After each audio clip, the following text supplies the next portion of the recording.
morning, everyone. Is this on? Can you hear me? Yes. First of all, I'd like to thank the university, Perm State University, for inviting me, for having me here on this wonderful occasion of your 100th birthday. I congratulate you all very much with this achievement. I think that Perm State is an important university, and I'm very happy to be part of the collaboration with this university in the field of metaphor research. I had prepared a talk that was rather long because I thought that we had about 1 hour, but I guess that I should stop in 45 minutes, so I'll try and cut here and there as we go along. And then we have 15 minutes for question and answering so that we can break up at 10:15. I hope that you all have a handout that should be on your desk. It's a transcript of a film that I wanted to show during the talk, but given the time, I'll drop that.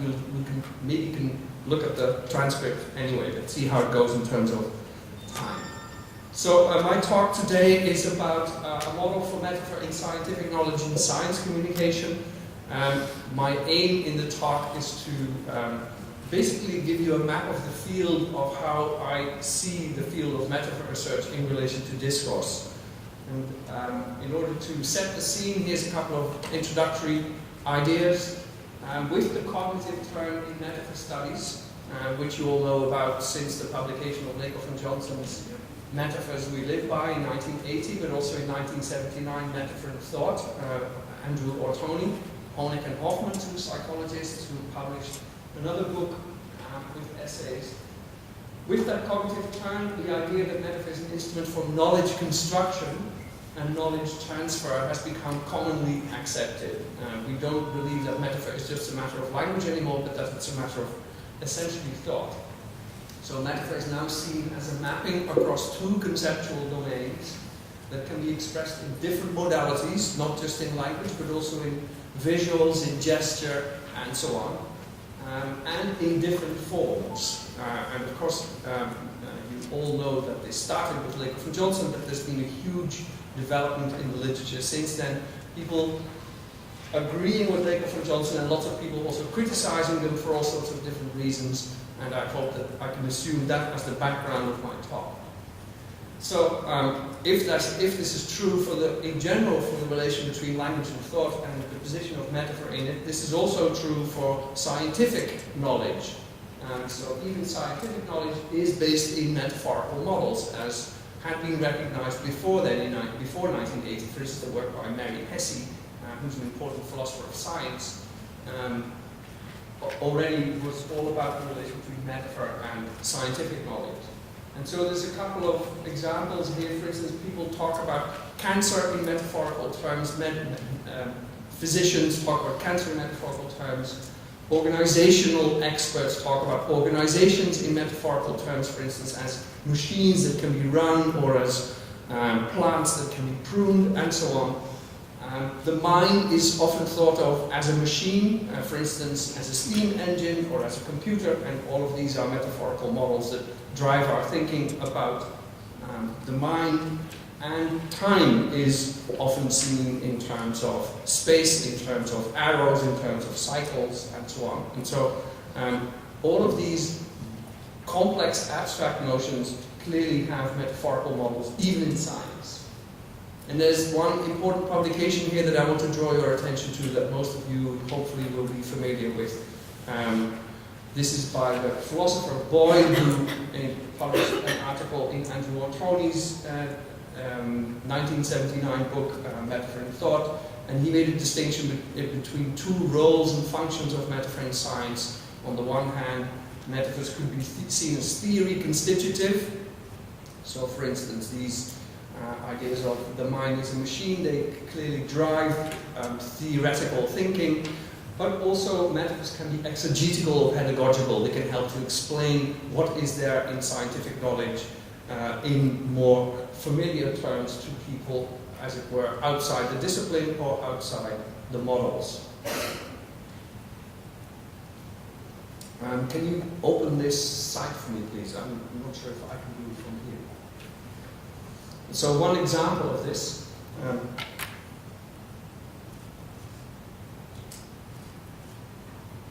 example of this would be, for instance, the tipping point metaphor in discussions of climate change, where, as you can see, there's a page here in Wikipedia where it says, and that's over here, a climate tipping point is a somewhat ill-defined concept of a point when global climate change changes from one stable state to another stable state in a similar manner to a wine glass tipping over. Okay? After the tipping point has been passed, a transition to a new state occurs. The tipping event being irreversible, comparable to wine spilling from the glass. Standing up the glass will not put the wine back. And this has been an important metaphor that has been used for 10 years in the whole debate about climate change, whether we actually were going to go through tipping points that would change climate in irreversible ways. We've been doing a study in our group of how this metaphor of the tipping point has actually spread, both in science and in the media, and you see very interesting patterns. Sorry, can you go back to the presentation?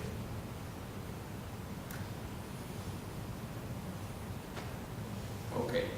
And so what you see in this little sentence that we had up there in the website is basically a cross-domain mapping from the glass of wine to the notion of climate. So with the glass of wine, you have stable state 1 where the glass of wine stands up. That's at a particular point in time. And then at that point in time, a change happens and it tips over and the wine spills from the glass.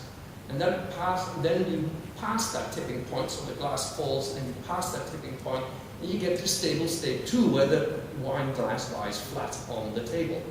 And standing up the glass will not put the wine back. So all of these notions are in that text on the website, and they correspond with what happens to the climate, which is the target domain for this particular, even in this little summary we have, stable state 1 of the climate, that's the current state of the climate.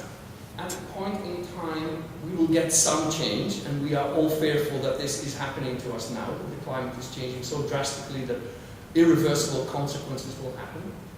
And so that's what we have there. The consequence would be that the wine spills from the glass. But the interesting thing about the climate is that we don't know what will spill from the climate.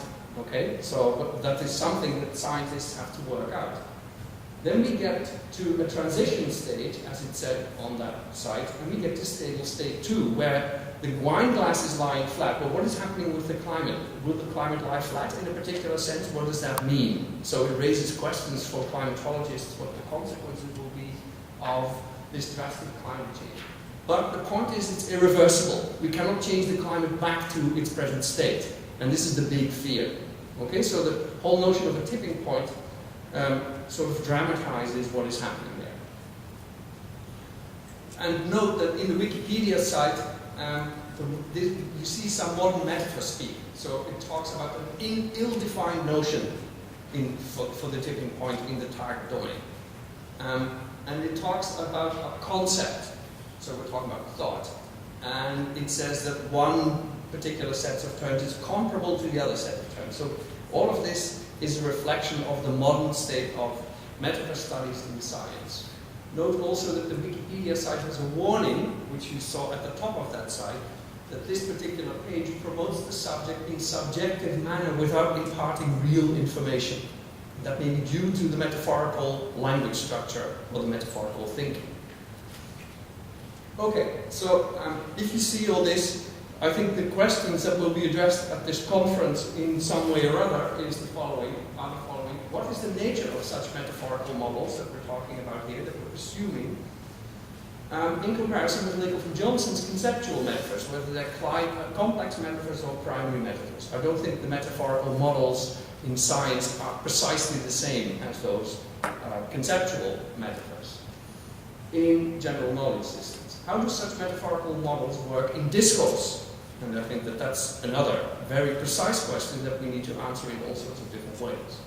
And what is their relation to metaphor in science communication with the general public? I want to draw a distinction here between what is happening in science itself and how scientists talk to the general audience via journalists, via educationalists, and so on. For instance, how does the tipping point in climate change relate to tipping points in social policy. People are talking about tipping points in social policy as well, where we cross a particular threshold and then have a new policy in place where both governments and audiences or citizens, we can forget about this page. Sorry, we can forget about it. That's okay. Yep.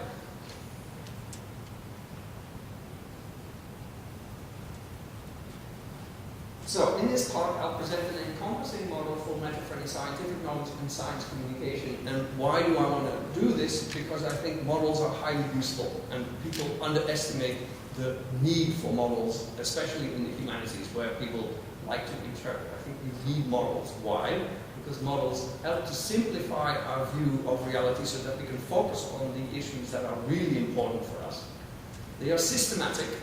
They force you to think of the area of reality that you're talking about as a system, so that you become explicit, that you cover all of the relevant notions, and that from one study to the next you can make a comparison on the basis of the same assumptions. That's why I think we need models.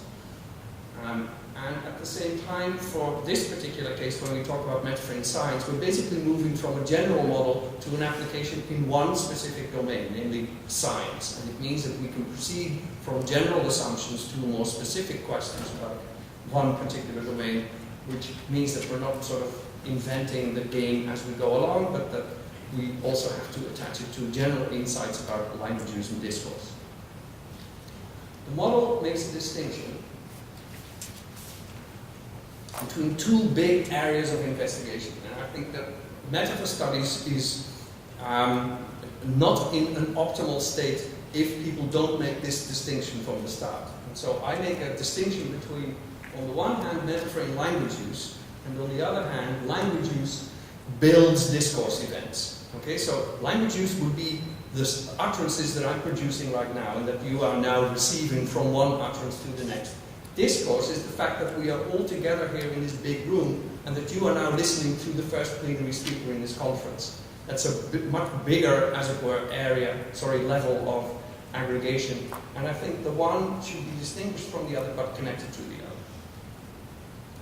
And this is especially for reasons of that we know what we're talking about when we use terms like language and discourse and so on, and for explicit systematicity. So here's a brief view of the model that I use in all of my work. At the top you see discourse, where people produce texts in code in context. So whether this is spoken or written doesn't matter, whether it's interactive or monologues or dialogues doesn't matter. And at the bottom you see language use, which is to do with utterances that are in the language, utterance production and utterance reception, which would be cognition, your individual psychological processes, and utterance exchange, which would be communication between people.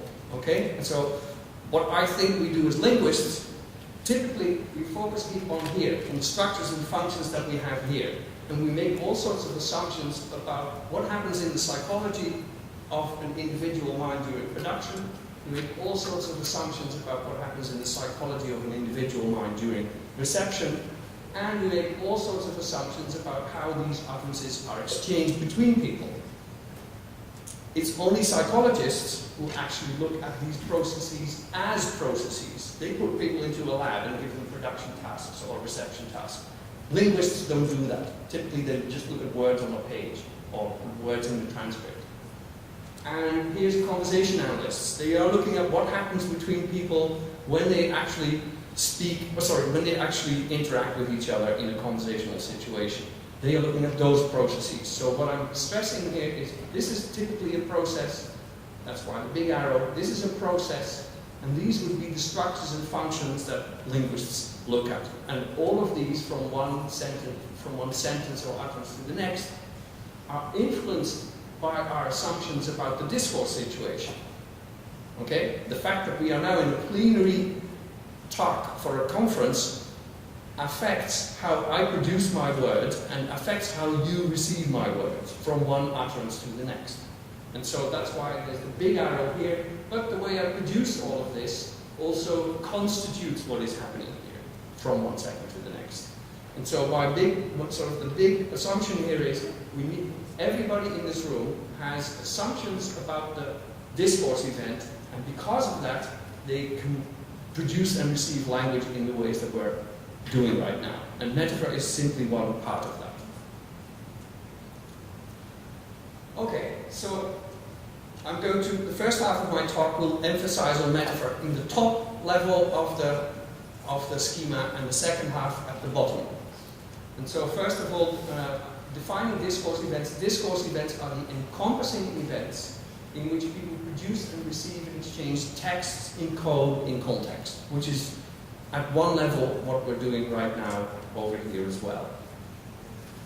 And so when I talk about text and code and context, I actually bring together all of the work that has been done in discourse analysis and discourse studies since basically the 1960s. So for text, we know that texts typically have a content. They come in a particular type, like an argument or a story or an exposition. They have a particular structure in terms of utterances, grouping in paragraphs with coherence relations between them, and they come in a particular form. So for instance, you all know how to write a particular academic research article. It has to follow a form. They also work in a particular context. We know what the roles of the participants are. We know that we are in science right now, for instance, and when we go to the bar tonight, we're in private space. Okay? We know that we're in a particular setting. The setting is very important. I can't speak to you without the microphone, without the PowerPoint, and it influences how I can say what I want to say and how you can understand what I'm saying. And that also has to do with the mediums that we can use.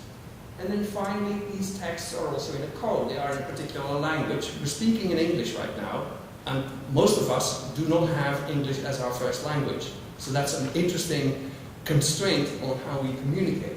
It's a choice. In Holland, people can actually communicate either in English or in Dutch about science, and it's often a significant choice whether a conference actually moves into English or not.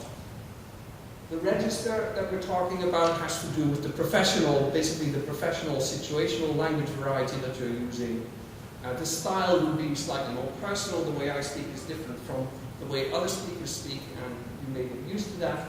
And then finally, there's rhetoric that has to do with all sorts of deliberate choices in manipulating people's experience of the language. So my point here is that for any discourse event, it doesn't matter whether we're in a plenary, whether we're at dinner having a conversation, whether we're watching a film, whether we're watching the news, whether we're writing an email, whether we're chatting with somebody through WhatsApp, whatever. For any of those discourse events, we have assumptions about all of these, because we know that from one genre to the next, all of these have slightly different parameter settings, and because of that, our language use at the bottom of the graph changes. Okay, and because of that, metaphor changes. This is the big assumption. Discourse events, therefore, are regulated by knowledge of a wide range of genres that people need in order to be effective discourse participants. If you don't know the particular genre conventions, then you fail in your communication. And this is precisely what we're teaching our students. They have to learn how to be academic writers and academic participants in classes. The same happens with journalists or with doctors who have to learn how to communicate with their patients, and so on.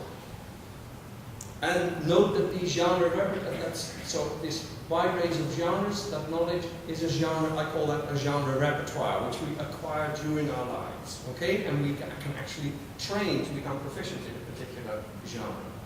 Those genre repertoires are not stable, they are semiotically, psychologically, socially, culturally, and historically variable and changeable. And I think we still have a lot to do to describe what is happening there, both in terms of specifics, but also in terms of the general mechanisms. So, for any particular discourse event, we have genre knowledge that sets all these parameters. And so, for instance, I just got a big grant for a new research program where I have 3 PhDs and 2 postdocs. The 3 PhDs each do one particular combination of these genre parameters. So we talk about 3 discourse practices for these 3 PhD projects. In one project, we look at public discourse, we talk about evaluative standpoints in that discourse, so that has to do with argumentation. The possibly dominant contested metaphor in that media discourse would be the labor relations as family relations. That's what we're going to investigate in that project. The dominant participants in that practice would be managers and journalists in the public, and the dominant medium would be the print and general communication in the web. As opposed to, for instance, when we talk about popular science, that's the second project, the domain would be popular science, so how is science distributed to the public in science magazines? The dominant standpoint there would be descriptive. We're going to focus there on the brain as a machine versus the brain as a network.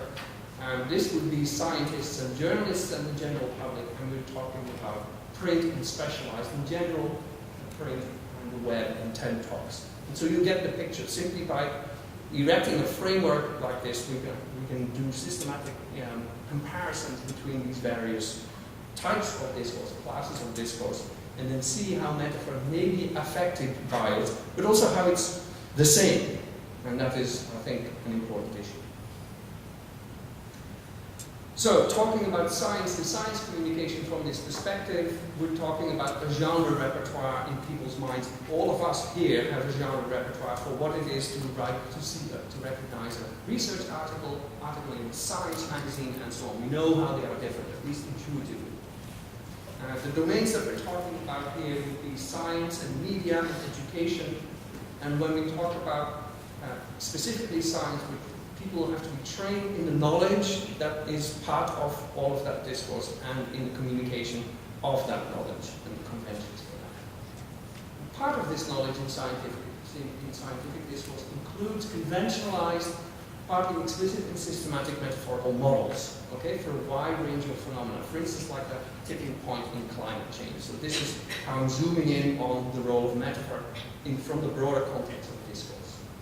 This knowledge can be used in various manifestations in text-quoted context, both in genres within the scientific domains, as well as in genres between science and society, especially in media and communication. So here's an example in how this can vary between all of these contexts. When we focus on participant roles, for instance, you have communication between scientist and scientist within the same domain. That is what is happening here. We're all in the same domain, we're all in linguistics to sort of summarize that. But there's also between scientists and other scientists. So for instance, people in linguistics often like to talk to cognitive scientists, social scientists, and then they have a hard time explaining, each of them, how their discipline works. And there's a lot of miscommunication there. And so this is already more challenging. Scientists talking to students, I think most of you know how difficult that can be, even within the same domain. And scientists talking to the general public, there's probably even more distance. Okay, so simply by looking at these different roles of the scientist in terms of talking about a particular content, we already see that this may affect their language use and affect the way they build their discourse. And this correlates with the goals of those participants. I think in some cases, when we talk about science and the general public, there's an element of entertainment there, often, okay, in talk shows, in TED Talks. When we talk about scientists talking to students, we're talking about instruction. When we talk about scientists talking to each other, they are often persuading each other of their particular standpoints. And when we talk about, and that also happens between disciplines, but between disciplines, linguists inform social scientists or psychologists about how they look at all of these issues and the other way around. And so we see different goals there as well. And of course, participants have goals. They're not hovering in sort of anywhere in the blue sky. They are in your mind. You have a goal I have a goal right now as well, okay? And so here's an example of one bit of scientific discourse where you can see metaphor and we can try to relate that to those goals. So let me read this out. This comes from the book, The Brain's Representational Power by a guy called Penarts, who's at my university, the University of Amsterdam. And he writes the following. For instance, Bass argued that integration of information emitted by various modules must occur in global workspace for a conscious experience to occur. But it does not become clear how this works to raise non-conscious information from the periphery to a conscious level. Besides the critique that especially Bass's approach resembles a Cartesian theatre, where a viewer or homunculus must be involved to bring it all together, the approach can be further questioned by asking whether a central workspace is necessary to ensure proper access to information. This is regular scientific talk about how consciousness works by one cognitive scientist. There's lots of metaphor in here. Okay? Maybe what are the metaphors that strike you, that draw your attention? Can I just hear examples? What's prominent? Who sees a metaphor here? Cartesian theatre, right? What else? Right? Right? Mm-hmm. The question is whether homunculus is metaphorical. But the question is whether homunculus is metaphorical or whether it's literal. That's okay. Other points? Raise information. Raise, right? What else? Do you see one unified metaphorical model here? I think it's just snippets of metaphor. All of the red terms are metaphorical here, okay? And we see things like, when we talk about from the periphery to a conscious level, like raise from, basically all of this is about space, right? This is about sending, this is also about space. This is space in particular form. The Cartesian theatre is a particular instance of space, bringing it all together. That's this notion of integrating information in one whole. And then central workspace too, goes back to global workspace, goes back to... So what is happening here is that there's a model here, the global workspace. It's a very influential model about consciousness in cognitive science. But you see, it's not presented as if it's a new metaphorical model or whatever. It's taken for granted, okay? It's in there, in between the sentences, and it's metaphorical speak, but in a way that doesn't sort of thematize itself. Now, look at this. This is from a book, Consciousness in the Social Brain. I'm doing work on consciousness at the moment, so I've taken some examples from this. Generally, when the brain constructs an informational representation of something, the adaptive advantage is obvious. The brain constructs informational models of entities in the real world. These models can be manipulated or consulted in order to plan actions or make predictions. In this sense, one's cognitive processes are like generals in a war room pushing models of soldiers and tanks around a map. Obviously, a green plastic army man is different from an actual human soldier, but for the purpose of planning strategy, it can do very well. Similarly, the purpose of a model in the brain is to be useful in interacting with the world, not to be accurate. Okay? You see that this is a very different form of metaphorical information. What you see here is that there's, at the beginning you see these little conventionalized words like construct and so on, but what is happening in the middle is that all of a sudden you have cognitive processes are like, and then you get an extended, very sort of in-your-face comparison. Are like generals in a war room pushing models of soldiers and tanks around the map. Here's the brain and here's the generals, and they are sort of pushing these. And we have to construct a comparison on the spot that will help us understand what is happening in the brain. This is a very different way of using metaphor in scientific discourse, and I'll have to say more about it later. Here's another one, and this is popular science. Imagine your brain as a house filled with lights. So this is from Time magazine, and a journalist is trying to explain Alzheimer's disease. Imagine your brain as a house filled with lights. Now imagine someone turning off the lights one by one. That's what Alzheimer's disease does. It turns off the lights so that the flow of ideas, emotions and memories from one room to the next slows and eventually ceases. And sadly, as anyone who's ever watched a parent, a sibling, a spouse succumb to the spreading darkness knows, there's no way to stop the lights from turning off. No way to switch them back on once they've grown dim. At least, not yet. Okay? It's comparable to the previous one, but what's happening here is an extended comparison almost in a little script or a little scenario. Okay? You see what is happening in that house, and somebody turns the lights off one by one, and because of that, a particular effect occurs, and we use that to understand something very complicated and very dramatic, namely what is happening in Alzheimer's disease. So, I'm going to skip this one. What you see is that we are talking about metaphorical models across different audiences. They also vary across media. Let me jump over this. And they make different assumptions about the knowledge that the participants have about both the target and the source. So the first example, we talk about consciousness in terms of a theater. Clearly consciousness is something we all have intuitions about, but it's very, very difficult to talk about it in precise terms. A theater is much easier. We all know how it works, and if we then project that onto consciousness, it may help us to predict what consciousness may be like, and we may be able to research it. That's for scientific purposes.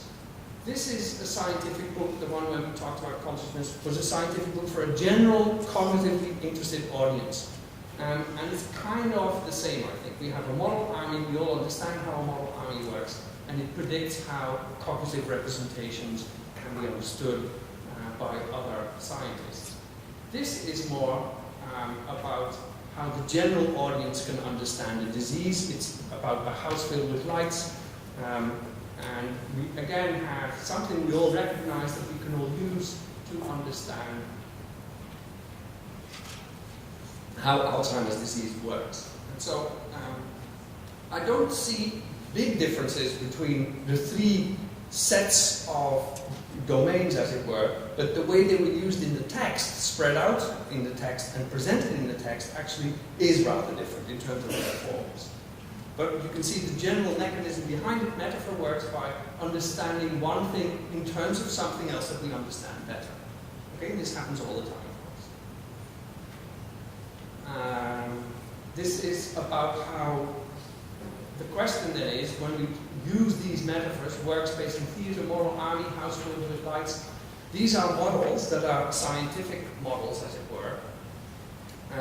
How do they relate to what Laker von Johnson would call conceptual metaphors, whether they are structural or primary metaphors? Well, for instance, when we talk about the house filled with lights, it's basically any kind of container. It's a container where we have something going from light to darkness, and this also has to do with light and darkness that has to do with understanding. So there are some conceptual metaphors that Laker von Johnson and cognitive linguists have distinguished. They come together in a more complex scenario that is metaphorically used. And this would be a metaphorical scenario along the lines of, for instance, the work by Andreas Musov. What you also see is that some of these texts are more argumentative, others are more narrative, others are more expository, and again, the combination of all of these factors is important for understanding how the metaphors in the discourse itself works. And so what I'm raising here is the agenda for doing this work systematically so that we can explain how little expressions, little linguistic expressions in the language can be explained from a systematic perspective. And this also holds for whether they are more in a scientific versus a general register. It's clear that the first excerpt was much more scientific and the other excerpts were more general and generally understandable. And so that too determines how the metaphorical expressions work, how precisely they have to be understood. And all of this connects to the fact that I've given examples now from single texts, but all of these texts, of course, come in series. For instance, they come as one talk in a conference, as we are going to see here, and they will all influence each other. They will increase or decrease your understanding of these metaphorical models. And the same happens in classes in a course. You know that your students at the beginning of the course do not understand you as well as at the end of the course, hopefully. And then through a debate in the media, for instance, about when we had the tipping point example, it actually, the whole notion of tipping point changed over a number of years because people were developing it across discourse events, across genre events. And so I think we have to take this into account as well when we talk about transferring knowledge via metaphor in science. So what I'm suggesting here is that there's all of these parameters that we need to take into account, and that certainly at least we need to be aware where we are in the big picture in trying to explain what's happening.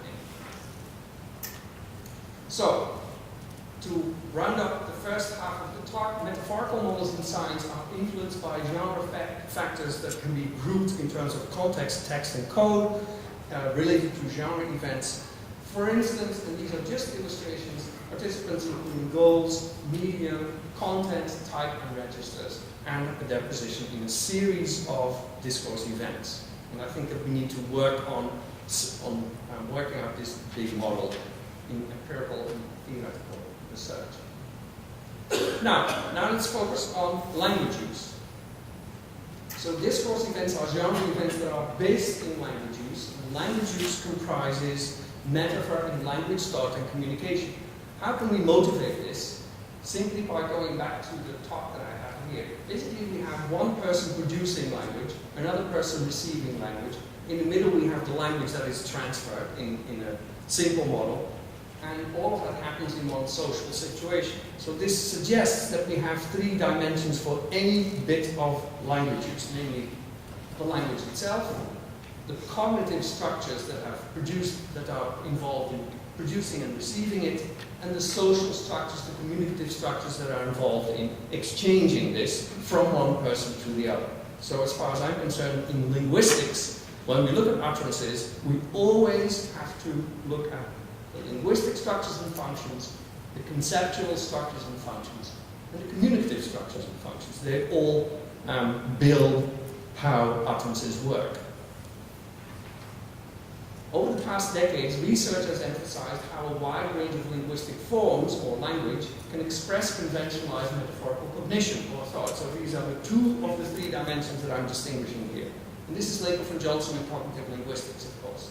Including scientific knowledge of cancer as a fight or a journey, organizations as organisms, the mind as a machine, or time as an arrow. All of that is standard cognitive linguistic stuff. For instance, in a discussion document, here's two excerpts about the tipping point debate. In a discussion document being circulated among synod members, the Church of England says that the world's climate is close to a tipping point. Okay? If tipping point is a point in time, then you can approach it if time is space, and you can get close to that point. Okay, so the word close is totally conventionally metaphorical here, along the lines that cognitive linguists have discussed for a lot of years now. And the same goes for what the Church warns. The sudden changes that would occur in weather systems, the fertility of the soil, the water, and the world of living creatures if this tipping point were reached, could be devastating. So you can get close to a point, you can reach it, and you can pass it. And when you pass it, you can drop down. Okay? So these are examples that show how metaphor is, on the one hand, a linguistic form, on the other hand, is related to conceptual structures in the way that Lakoff and Johnson, with conventional conceptualized metaphors, for instance, time is space, have shown, and that we've researched over the past 20 years. So, in order to research all this, in my group, we've developed a number of methods. So, first of all, with the Pragal Jazz group, because in order to research all this, we need to have a good method of finding all these terms. So we've developed a method called MIP, Metaphor Identification Procedure. That was with 10 metaphor scholars, including Ray Gibbs and Alan Chenke and Elena Semino and Lynn Cameron. And then in my group, we developed a further extension of that, MIP-VU. So here we're talking about the lexical units that we can identify as metaphorical, like the two red ones here. But in MIP-VU, we actually looked at a number of different types of metaphor, and we think we can cover all of metaphorical languages. And MIP-VU is the first step of a more general method that I've developed called the 5-step method, which relates the language to the cognition, to the communication. And I have a couple of slides here that we're going to show this, but in turn, because of the time, I will skip those and talk about other examples first. So let me skip this and talk about when we applied Medvu to a substantial part of the British national corpus, we found, of course, we found lots and lots of metaphor-related words. So words like close and reach and so on that cognitive linguists have also studied. And our corpus was 4 registers from the British national corpus, 4 excerpts. So we had conversation, fiction, news, and academic. Okay, and it was basically almost 200,000 words, 4 times 50,000 words. If you then do the analysis, and then you can start counting, and then you can see that there's a difference in those 4 registers in the distribution of metaphor. And the interesting thing is, of course, where does academic end up? Is it most metaphorical? Is it least metaphorical? Is it somewhere in the middle? And I think that that is interesting for this particular conference. And so what you see here is, in fact, the rank order of the registers. Okay? So conversation has least metaphorically used words. Fiction, of these 3, is the least metaphorical of the 3 registers. News is almost most metaphorical, and academic is most metaphorical. It has the highest number of metaphor-related words. And when you think about it, this is, at first people go, why isn't fiction at the top? Because literature is supposed to be metaphorical. But it isn't, because a lot of literature actually works by showing concrete scenes where people have to infer what the emotions are, what the symbolic value is. Whereas the other way around, academic discourse is about highly abstract topics. And so we often need metaphorical words to talk about this. So in terms of rank order, academic is most metaphorical, but in conventionalized ways. Okay, not with metaphors that are in your face. That's one finding. And more recently, I've asked the question when such language and thought are used deliberately as metaphors in communication. So that's my 3rd dimension. Okay, when do people use these linguistic forms and these concepts to function as metaphors between people in social interaction, in communication? And so this has to do, again, with what is happening here. Cognitive linguists have basically moved the scene from here to here, to the conceptual parts. What I'm trying to do now is move this into here. When do these little structures here play a role as metaphor in communication from the sender to the addressee? When does somebody want other people to understand one thing in terms of something else? And if you now go back to the examples I gave at the beginning, it's clear that, for instance, the Alzheimer's disease thing was meant to make you think about Alzheimer from the perspective of a house where all of the lights were turned down. Whereas the close and reach, which we just had in the example of the tipping point, you really do not think of time as space. It doesn't work like that. Okay, so that's a big difference. So when is metaphor used deliberately as a metaphor between people? In my definition, when attention is drawn to the source domain words and concepts as reference in their own right. Okay? When we talk about the tipping point, when we talk about close and reach, we do not think of close and reach in terms of space. We're not supposed to. We're supposed to think of them in terms of time. When we look at the consciousness text, for instance, the Cartesian theater, we're supposed to set up a theater. We really must. That's a deliberate metaphor. The Alzheimer's disease, we're supposed to set up a house. We're supposed to think of a house where the lights go down and project that onto Alzheimer's disease. So it's a referential domain in its own right. So what we see here, not for nothing, we have scare quotes around central workspace. Baze's approach resembles a Cartesian theater that signals that we're talking about something else. Bringing it all together is in scare quotes.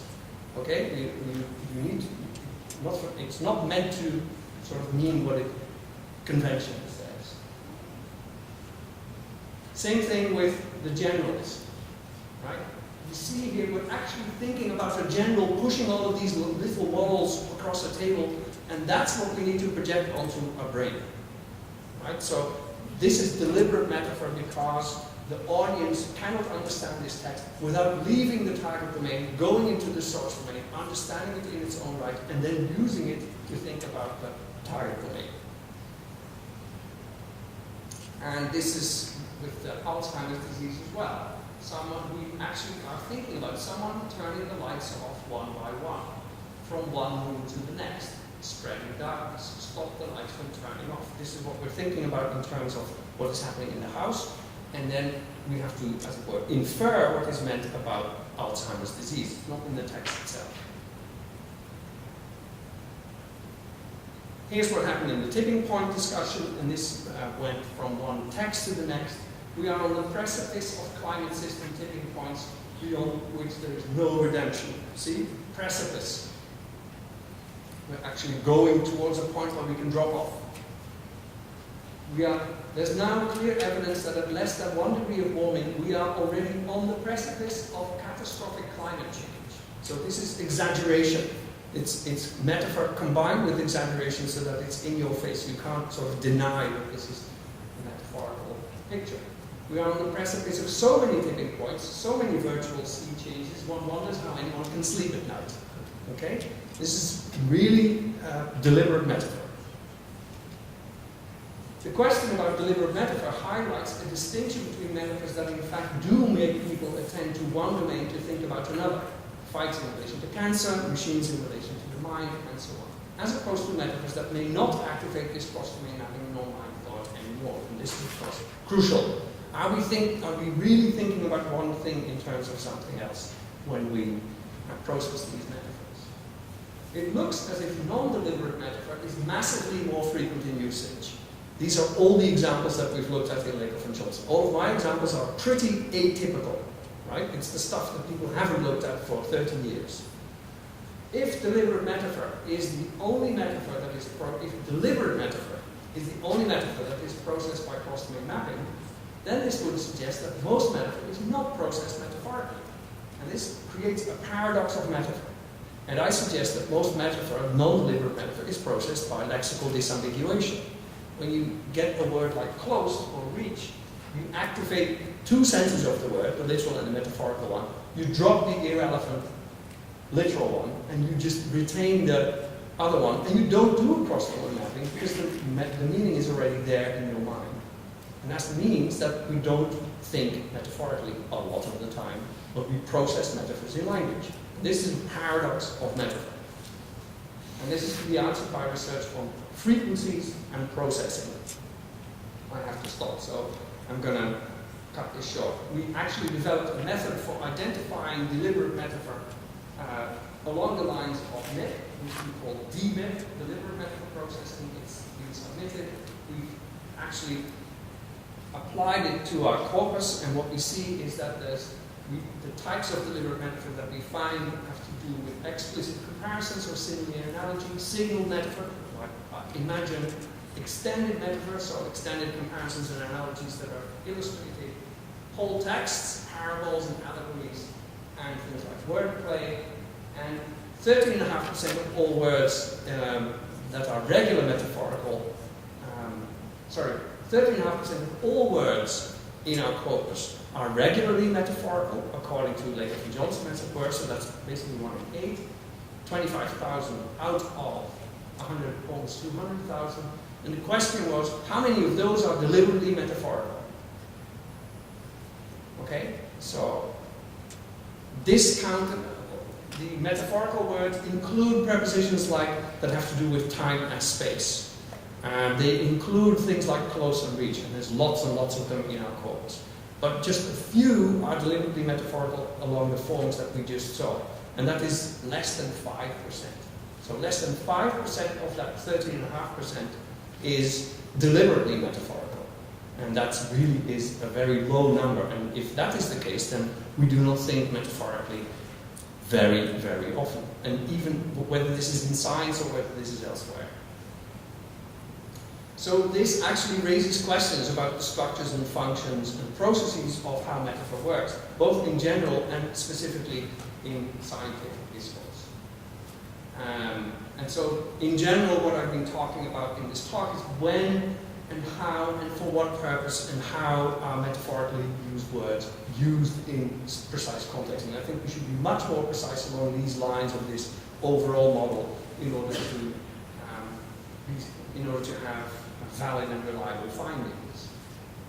And it raises questions about how do we analyze the language, how do we analyze it as affected by genre, how do we reconstruct the knowledge that is behind all of those metaphors, and so on. And how can we research those processes and their mental products? And this is, of course, what psychologists do. And so to wrap this up, I've emphasized the need for a two-tiered model for metaphor in science, with metaphor in discourse being distinguished from metaphor in language use. That's the top and bottom. I've emphasized the need for a genre-based approach to discourse. I don't think we should talk about discourse events, but about genre events, because that's the level of aggregation that people use when they communicate with each other.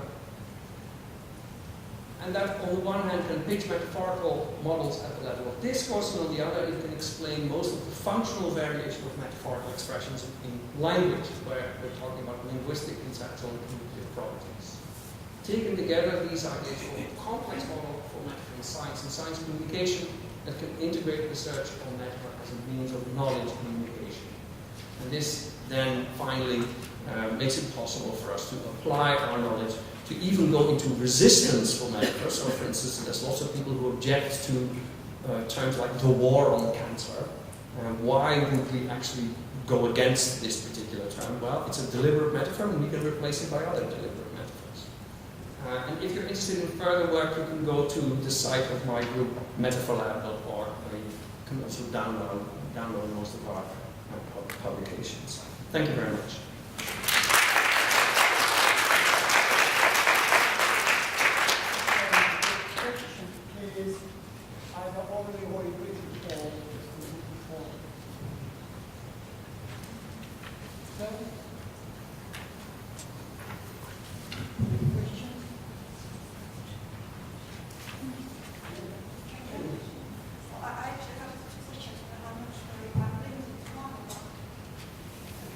Go ahead.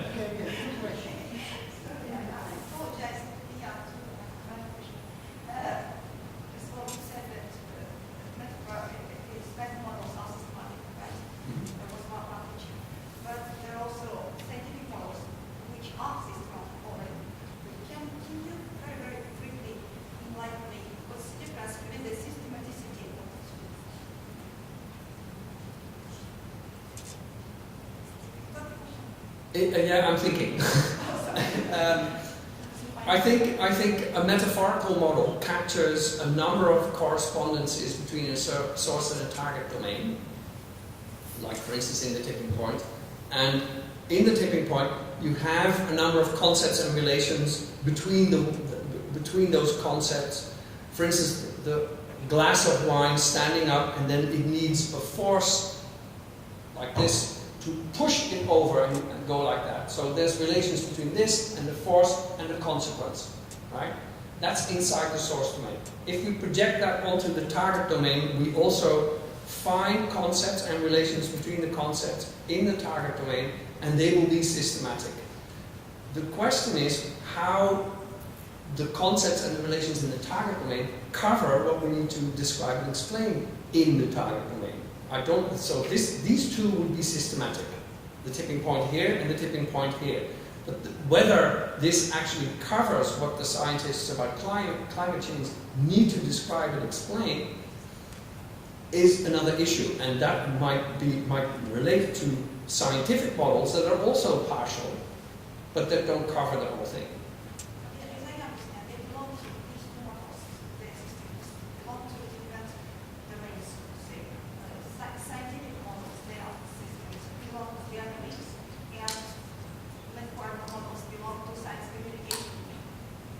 No. A model for the computer for the mind as a computer is a scientific model within the science domain for scientists. scientists can use the model of the computer to construct predictions about how the mind works. That would be a scientific model. You can use that model to communicate to the general audience if you want to, but my point is that you probably use it in a different way, because when as scientists you talk to each other about the mind in terms of the computer, you make all sorts of assumptions about both the target domain and the source domain that are within the domain, that are relevant and understood within the domain of science. That changes when, as a scientist, you have to explain this to a general audience. It's both. It's the relation between the two. Because it's the same participants, but in the one case they function within the domain of science, and in the other case they build a bridge from the domain of science to the general... That's what I mean by science communication. Yes, that's science communication. Precisely. But you can use the same models, but you use them in a different way, probably. That's what I'm saying. Okay? Thank you. You have another question? Yes. Yeah, sorry.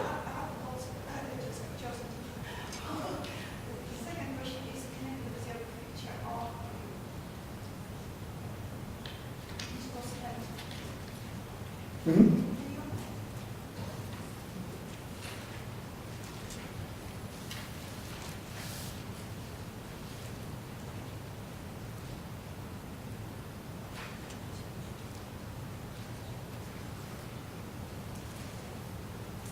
This one? The other one? I know what you mean. That's okay.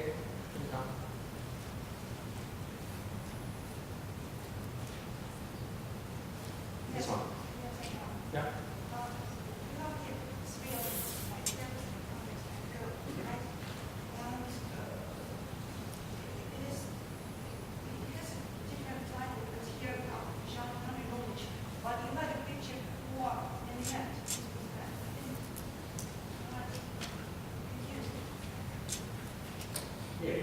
It's the same one, but I put genre knowledge in between. What I'm saying is, can I explain what I'm saying? This is it.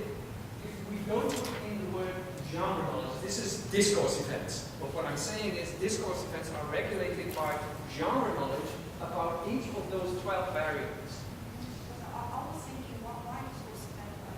Now if I explain it, then can you say why we speak particular things that we chosen for genre knowledge or discourse event? Showing. Because my whole assumption is that when we talk about not language use, which I think is micro level, but discourse events, which I think is macro level, I think that each of us in this room have these three sets of variables activated in their minds because they know how, for this particular event of a plenary talk, what sort of text they can expect, how it is put into a particular code, and how it works in a particular context. And then for each of those big, as it were, dimensions, there's a number of variables that people have looked at over the past 35 years, 40 years. And so we know that we have, as it were, a default setting for the type. We have a default setting for the content. We have a default setting for the participants in the domain and so on, which will change when we leave this room and go for coffee. Then we move to another genre, the genre called the coffee break. And at that level, we have the same participants. The domain is informal conversation during a conference, and so on. And it will change your language use. Okay? And so what I'm saying is, a lot of these discourse events are actually, you can label them by a label for the genre event. You actually have them in your diary. When you go to a film, it's in your diary. That's a discourse. That's a genre event. We wake up, we have a breakfast conversation, that's a genre event. When you're on the bus and you're reading your newspaper, that's a genre event. You adjust the parameters of the discourse and you expect the language to be different. This picture belongs to the domain of linguistics if you assume that linguistics is so big that it encompasses discourse. There's lots of linguists who deny that. And there's lots of people who say that discourse analysis is actually a combination between social science, cognitive science, computer science, linguistics, literature, law, and so on. Because when we talk about domains, this is where literature belongs. This is where law belongs. This is where health communication belongs. And so there's lots and lots of different disciplines that feed into this knowledge. But this is where automated content analysis belongs, in big data. Right? This is where linguistics belongs in terms of language varieties. So I think lots and lots of this is why Tony van Dijk and other people have always presented discourse studies as extremely interdisciplinary, because we need all this knowledge from very, very many different disciplines, which I agree with. Okay, sure.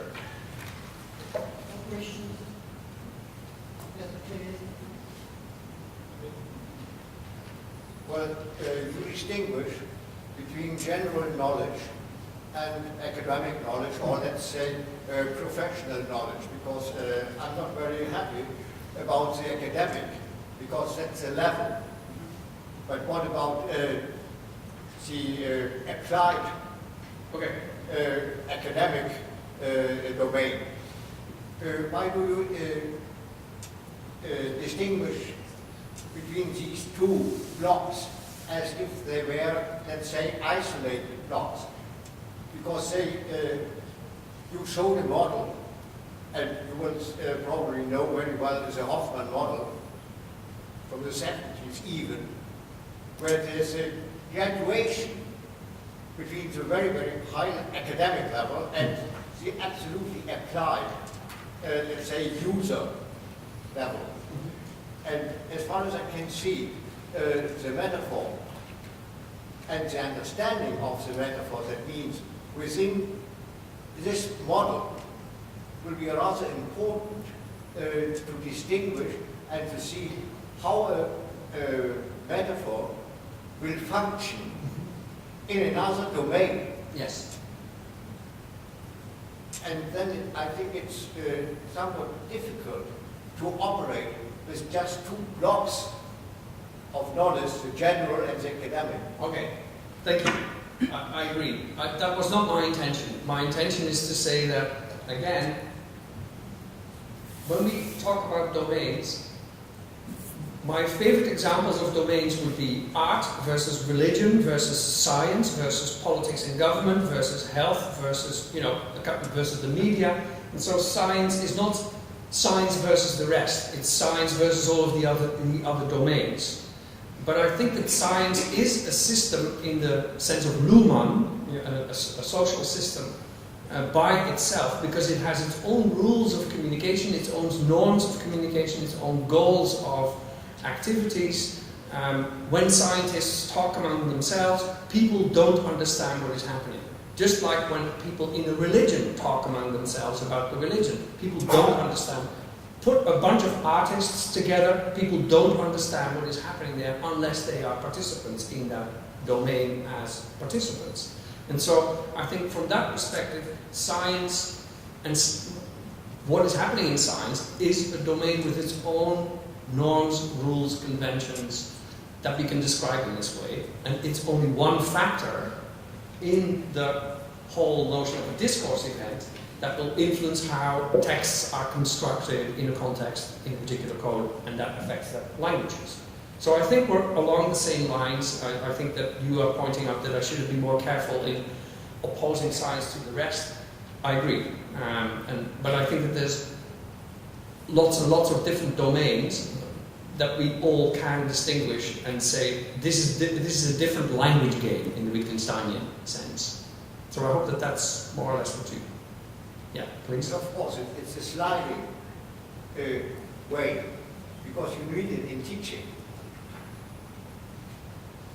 Okay, so a domain is not necessarily necessarily monolithic.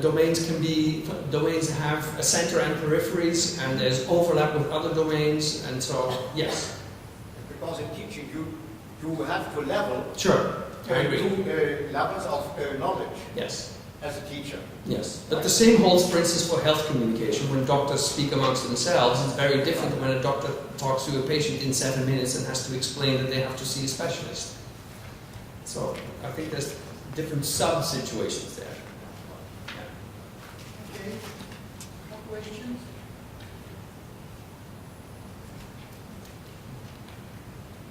Yes. Could you please tell me which method do you use for checking whether you have a metaphor or not? That's the, so I skipped those slides, and there's an easy answer and there's a difficult answer. The easy answer is the pragmatic method, so MIP, Metaphor Identification Procedure. There's an article in the journal Metaphor and Symbol, published in 2007, which has a half-page set of instructions in a 40-page explanation of that half-page. Okay? And the instruction is very simple. I can sort of tell, when we go through the example of close and reach, or maybe I can use another, let's use another example. Let's use the word emit. Emit, in any English language users dictionary, has a number of senses. One of them is send out into the air, right? We think that that is the basic sense, or the literal sense. That's not what it means here. What it means here is something else, right?